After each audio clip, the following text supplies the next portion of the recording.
기술은 우리 생각보다 더 빠르게 진화하고 있습니다. 앞으로 10년 세상을 변화시킬 핵심 기술들은 어떤 것이 있을까요? 안녕하세요. 세상의 모든 지식들을 재밌고 쉽게 풀어드리는 네오의 지식창고입니다. 우리는 점점 기술이 중요해지는 세상에 살고 있습니다. 그리고 기술은 우리 생각보다 더 빠르게 진화하고 있죠. 19세기 초 영국에서는 산업혁명에 적응하지 못했던 사람들이 러다이트 운동을 일으키기도 했습니다. 큰 흐름으로 보자면 2000년대에는 인터넷이, 2010년대에는 스마트폰이 지배하던 시기였습니다. 그리고 앞으로 10년 우리 사회를 지배할 기술들은 어떤 것이 될까요? 책 앞으로 10년 부의 거대 물결이 온다는 새로운 부의 기회를 창출할 7가지 핵심 기술에 대해 이야기하고 있습니다. 저자 에릭 레드먼드는 첫 아이폰 애플리케이션이 등장할 때부터 빅데이터와 비트코인까지 그리고 남극을 제외한 모든 대륙에서 강연할 만큼 베테랑 기술 전문가로 현재 나이키 글로벌 테크 혁신팀의 리더를 맡고 있습니다. 그는 책을 통해 앞으로 2030년에 세상이 어떤 모습일지 상상해보는 일이 매우 중요하다고 말하고 있는데요. 우선 저자가 말하는 딥테크란 무엇인지부터 볼까요? 딥테크란 과거에는 불가능했지만 오늘날에는 조금이나마 실현이 가능한 기술, 그리고 미래에는 너무나 널리 퍼지고 영향력이 커져 존재하기 전의 삶을 떠올리기조차 힘든 기술을 뜻한다고 합니다. 정의에 비추어 보자면 딥테크는 초기에 저평가될 수밖에 없는데요. 하지만 적절한 시기에 기회를 잡는 자가 승리하는 법입니다. 기회를 너무 일찍 잡아버리면 야후나 싸이월드의 전철을 밟을지도 모릅니다. 또 너무 늦게 뛰어든다면 빙이나 카카오 스토리처럼 되고 맙니다. 그런데 타이밍에 알맞다면 빅테크 기업이 된 구글이나 페이스북이 될 수 있죠. 결국 딥테크에 알맞게 올라타는 자가 세상을 지배하게 됩니다. 그럼 책에서 이야기한 7가지 딥테크 기술엔 무엇이 있을까요? 인공지능, 확장현실, 블록체인, 사물인터넷, 자율주행, 3D 프린팅, 양자 컴퓨터입니다. 저자는 이 7가지가 경제혁명을 일으킬 핵심 기술이라고 말하고 있습니다. 오늘은 이 중에서도 확장현실에 대해 이야기해 볼까 합니다. 요즘 메타버스가 한창 뜨고 있는 가운데 이 메타버스를 실현하는 기술이 바로 확장현실입니다.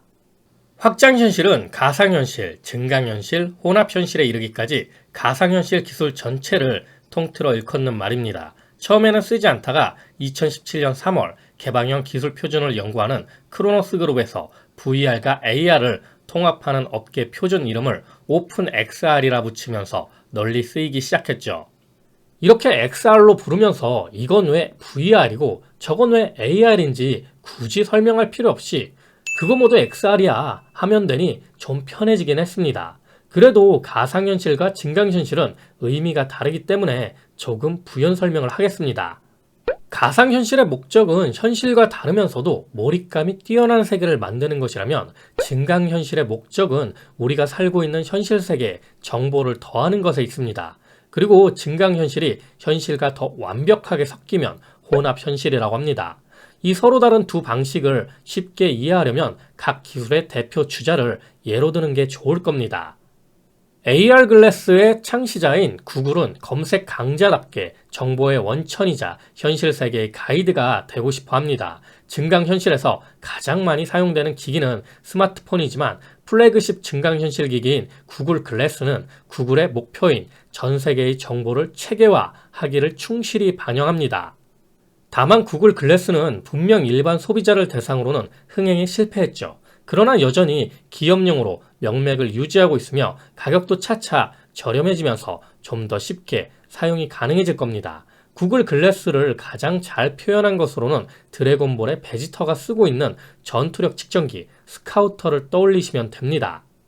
반면 오큘러스 VR을 가진 페이스북은 커뮤니티 안에서 사람들이 함께 어울릴 수 있는 재미로 가득한 호라이즌이라는 별개의 세계를 창조하려고 합니다. 사람들을 연결한다는 페이스북의 기조는 그대로 사용하면서 메타버스의 특징을 사용해 시공간을 뛰어넘겠다는 목표입니다.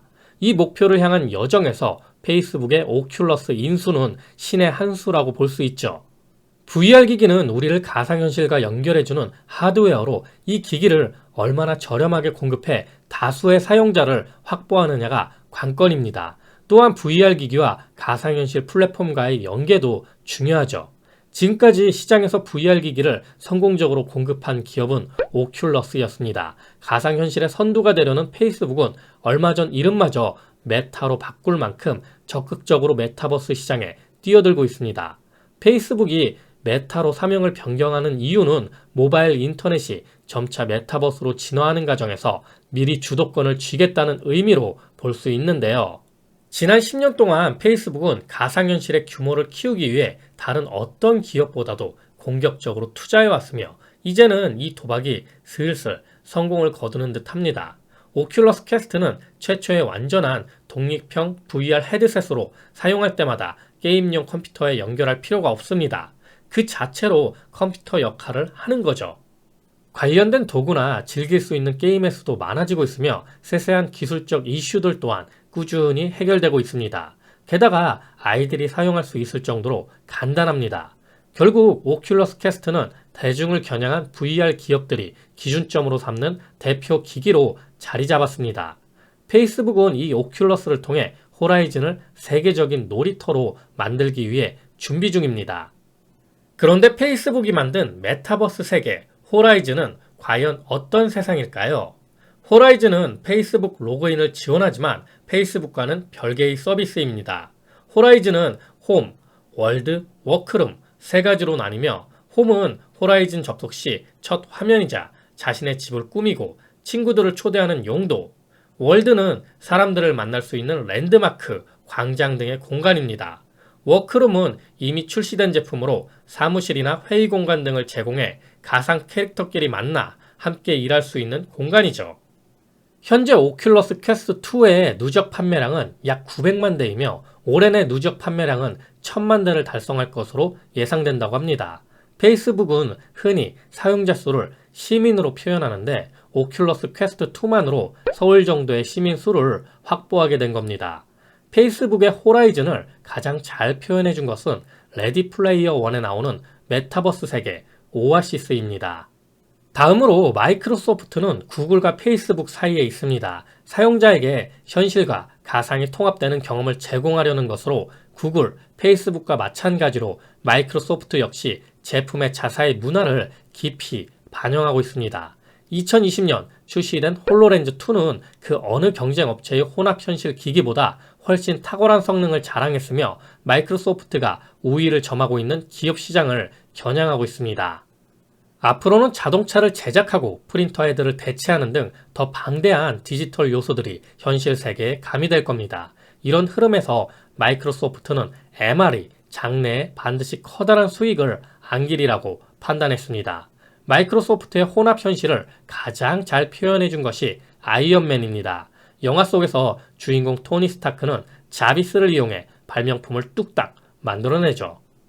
이 빅3 기업이 각기 다른 방식으로 확장현실을 대하는 것과 별개로 아주 다양한 세부 분야에서 대중은 물론이고 틈새 시장에까지 XR이 침투하고 있습니다. 게임처럼 이미 눈에 띄는 분야가 있는 한편 정신건강 같은 분야는 아직 초기 단계에 불과합니다. 그러나 한 가지 확실한 것은 다음 10년 동안 어떤 방식으로든 XR이 영향을 미치지 않는 산업은 거의 없을 것이란 점입니다. 오늘은 책 앞으로 10년 부의 거대 물결이 온다에 대해 알아보았는데요. 짧은 시간이라 핵심 기술 7개 중 한 가지인 확장현실에 대해서만 살펴보았습니다. 책 안에는 나머지 기술들이 어떻게 기능하고 세상을 바꿔나갈지에 대해 나와 있습니다. 결국 다가올 세상에서 중요한 역할을 할 핵심 기술들과 그 혁신의 가능성을 이해할 수 있다면 오늘의 기회와 내일의 기술 사이에 다리를 놓을 수 있는 사람이 되어 번영하는 미래를 차지할 수 있을 겁니다. 자, 오늘도 내용이 재밌고 유익하셨다면 구독과 좋아요 꼭 부탁드립니다. 이렇게 항상 네오의 지식창고를 애청해 주셔서 감사드리고요. 오늘 하루도 좋은 하루 되시길 기원하겠습니다.